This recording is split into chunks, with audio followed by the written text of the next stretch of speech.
মোহাম্মদপুরে আলোচিত সন্ত্রাসী কবজিকাটা গ্রুপ এর প্রধান আনোয়ার ওরফে শুটার আনোয়ার ওরফে কবজিকাটা আনোয়ার এই গ্রেপ্তার প্রসঙ্গে র্যাব 2 গ্রেপ্তার করেছে। আমরা এই সম্পর্কে আজকে মিডিয়া ব্রিফের জন্য আপনাদের আমন্ত্রণ জানিয়েছি।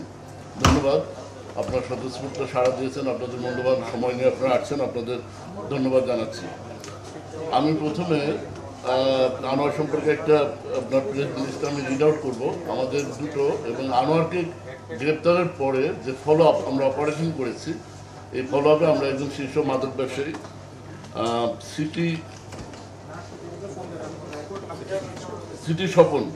সিটি স্বপন যে আদাবর এবং মোহাম্মদপুর এরিয়ায় দীর্ঘদিন ধরে মাদকের একচেটিয়া ব্যবসা করে আসছেন এবং মাদকের ডিলার, আমরা তাকে ফলো আপ অপারেশনে গ্রেপ্তার করেছি। তো আমরা আগে আনোয়ারটা শেষ করে সিটি স্বপনের ব্যাপারে আমরা বলবো দুটো অংশ।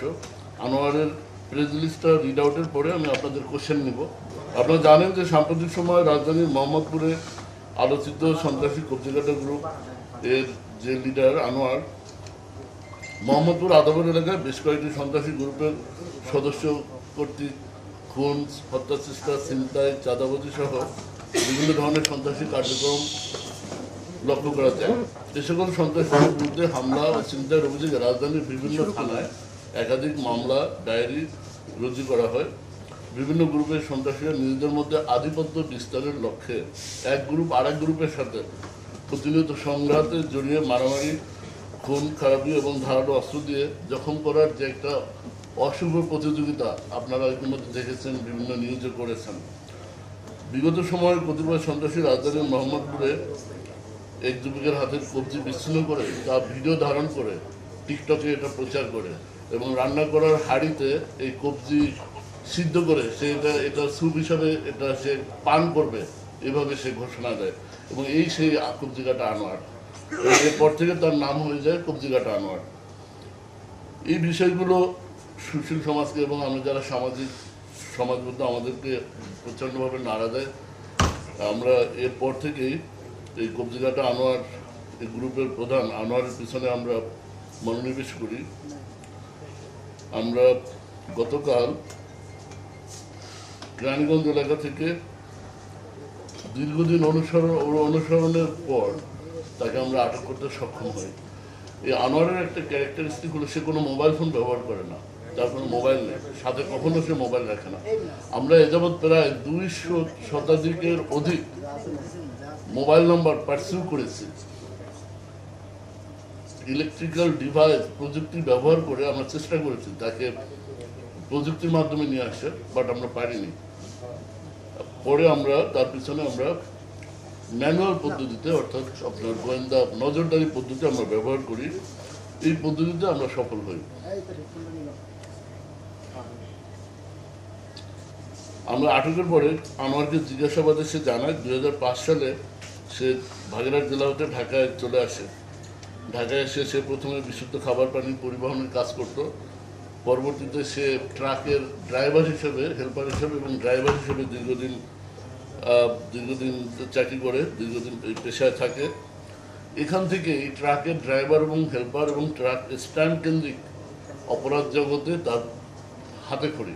সেই ট্রাক স্ট্যান্ডে চাঁদাবাজি, মারামারি, এটার মাধ্যমেই সে এই অপরাধ জগতে সে নাম লেখায়। 2024 সালের এবং আপনারা জানেন ধারাবাহিকতায় সে আজকে এই পর্যায়ে চলে আসে। তার এরিয়া হলো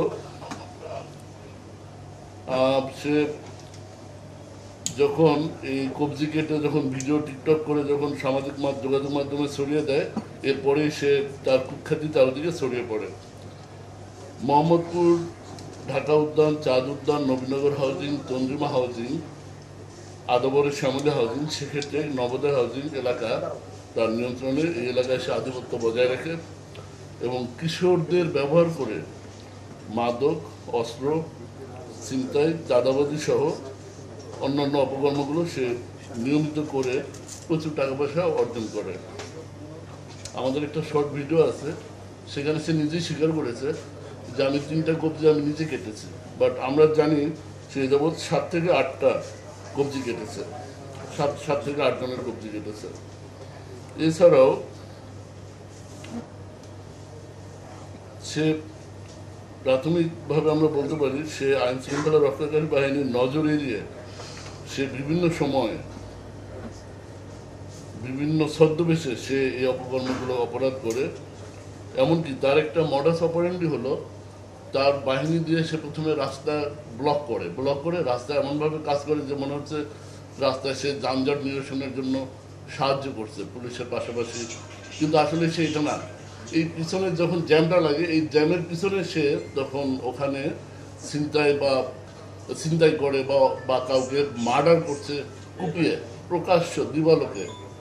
এবং এইটার সতর্কতামূলক ব্যবস্থা হিসেবে তার অ্যাডভান্স টিম দিয়ে সে সামনের রাস্তাটাকে আটকে দেয়, আটকে একটা ব্লকেট তৈরি করে পিছনে তার সে নিজে এবং তার সাঙ্গপাঙ্গ নিয়ে টার্গেটের উপরে দিনে দুপুরে রাস্তায় কুপিয়ে হত্যা করে অথবা ছিনতাই করে। এটা তার একটা মডাস অপারেন্ডি।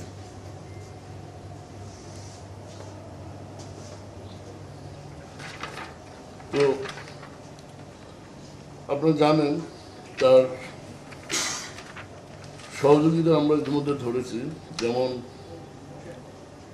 তার ব্যাকআপে হলো অ্যালেক্স বাবু, আপনার নাম শুনেছেন। এছাড়া তার বিভিন্ন মোহাম্মদপুর আদাবর হাউজিং এরিয়াকে সে বিভিন্ন সেক্টরে ভাগ করে এই সেক্টর কেন্দ্রিক এই অপকর্ম চাঁদাবাজি, খুন, ছিনতাই এগুলো পরিচালনা করে এবং প্রতিটা সেক্টরের ইনচার্জ আবার কিশোর গ্যাং লালন পালন করে। এমনও দেখা গেছে কিশোর গ্যাংয়ের যে লোকটার হাতে সামুরাই, এই সামুরাইয়ের যে দৈর্ঘ্য, সামুরাইটা সে জাগাতে পারছে না, বাট এটা দিয়ে সে কোপাচ্ছে। কিশোর গ্যাংকে সে এভাবে ব্যবহার করতো এবং আপনার একটা ভিডিও দেখেছেন সে প্রশিক্ষণ দিত, মানে দুজন অ্যাডাল্ট ছেলেকে একটা ছোট 12-13 বছরের বাচ্চা সামুরাই দিয়ে কোপাচ্ছে দিনে দুপুরে, এবং সে বিহাইন্ড দ্য সিন প্রশিক্ষণ দিচ্ছে। হ্যাঁ, জোরে দাও, ডানে কোপ দাও, বামে কোপ দাও, এভাবে। এই ভিডিওটা আপনার ইউটিউবে আসছে, আপনারাই করেছেন, পাওয়া গেছে। যেমন সেক্ষেত্রে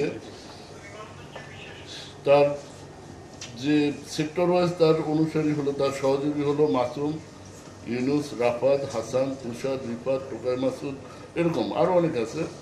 সেক্ষেত্রে এরিয়াতে প্রায় 16-17 জন যারা অপরাধ করে তার অনুসারী এবং তারা অপরাধ উপলব্ধ টাকা তাকে দেয়। নবোদয় হাউজিং এরিয়া প্রায় 50 জন, এবং এখানে 3টা কিশোর গ্যাং সে পরিচালনা করে। একইভাবে নবীনগর চন্দ্রিমা হাউজিংয়ের তার সদস্য প্রায় 60 জন। ঢাকা উদ্যান, নবীনগর, চন্দ্রিমা, এখানে তার সুপারভাইজার আছে 5 জন। আমি সঙ্গত কারণের নাম বলছি না, কারণ আমাদের টার্গেট আছে আমরা সবাইকে, এই গ্রুপ এবং তার অনুসারী, আমরা সবাইকে আইনের আওতায় নিয়ে আসবো। রায়বাজারে আছে প্রায় 50 জন। কৃষি মার্কেট, কাটাসুর, ঘাটারচর এবং বোটঘাট, প্রতিটা জায়গায় তার অনুসারী এবং তার গ্যাং সদস্যরা রয়েছে। এরা মাদক থেকে শুরু করে চাঁদাবাজি, ছিনতাই, সব ধরনের অপকর্ম করে থাকে। তো মোটামুটি আমরা তার আপন ভাগ্নে বেলাল, তাকে আমরা ধরেছি। আমি গত 1.5 মাসে, আমরা এখানে আসার পরে 1.5 মাসে আমরা 183 জন ছিনতাইকারী ধরেছি, এবং 183 জনকে আমরা আইনের আওতায় বিভিন্ন মামলায় আমরা দিয়েছি, তারা বিভিন্ন মামলায় জেল হাজতে আছে। তো পাশাপাশি আমরা প্রায় 25টার উপরেই আগ্নেয়াস্ত্র আমরা উদ্ধার করেছি, 25+ আগ্নেয়াস্ত্র উদ্ধার করেছি, এবং দেশীয় অস্ত্র তো আছে, এগুলো আমরা সংখ্যা না বলি অনেক। এবং এরা সামুরাইটাকে বেশি ব্যবহার করে। একটা সামুরাই ছবিটা আপনারা দেখে থাকবেন, এখানে সামুরাইটা নেই। সামুরাইটা আপনার চাপাতির সাইজে একটু বড়, এটা এরা ইউজ করে। এটা সাথে নিয়ে আমরা এর আগে আসামি ধরেছি, ছিনতাইকারী ধরেছি, যারা তাদের শার্টের নিচে জিন্সের প্যান্টের পকেটে সামুরাইয়ের হাতলটা রেখে এটা এভাবে বগলের মধ্যে রেখে তারা চলাফেরা করে। দিব্যি আপনি বুঝতে পারবেন না, যখন তাদের টার্গেট সামনে আসে, যখন তারা ছিনতাই করতে চায়, 4-5 জন মিলে মুহূর্তের মধ্যে এটা বের করে এলোপাথারি কোপায়। আপনারা অনেক ভিডিও আমরা দিয়েছি, ভিডিওগুলো দেখবেন তারা কিভাবে এই সামুরাইটা ব্যবহার করে দিনে দুপুরে প্রকাশ্যে অপরাধগুলো করত। আমরা আশা করি মোহাম্মদপুর আদাবর কেন্দ্রিক এই সন্ত্রাসী যে গ্রুপগুলো, এদের তৎপরতা আমরা একদম বন্ধ করে দেব। এখানে যত বড় কিলার হোক, যত বড় অপরাধী হোক, সন্ত্রাসী হোক, মোহাম্মদপুর আদাবরে কোনো চাঁদাবাজি, ছিনতাইকারী, কোনো সন্ত্রাসী থাকতে পারবে না। এটা আমাদের মোটো।